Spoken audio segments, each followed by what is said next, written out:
founder Sabri Suby joins me now in the studio. I really look at business as an incredible vehicle to really make good and make change in the world.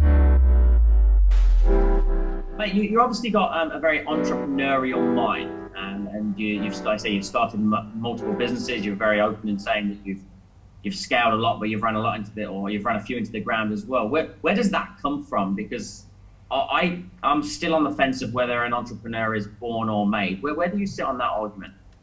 Yeah, I think it's definitely a factor of somebody's environment. I don't believe that they are born. I don't think there's something inherently different in my DNA that makes me an entrepreneur than the next guy, right? I think that it's just something that happens environmentally to you over time.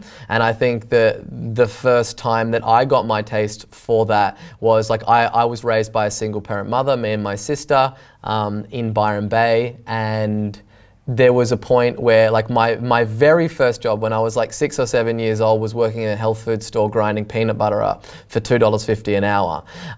And I realized very quickly that I wasn't going to be able to make any money to really make a substantial difference into my mum being able to bring us up, right?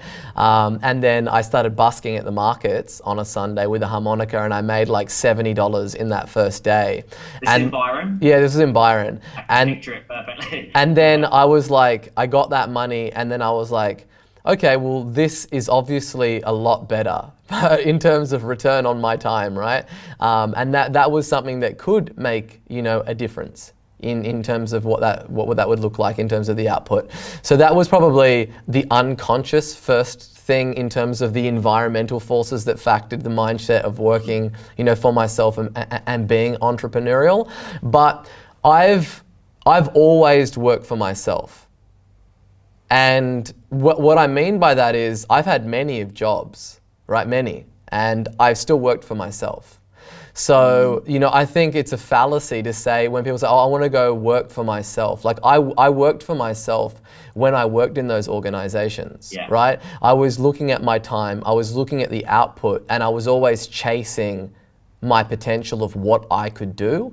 It was never of a fact of I'm coming in to punch the clock and get these hours, right? Yeah. So I think that, you can, everyone, they should look at it in the way that they already work for themselves, because they do.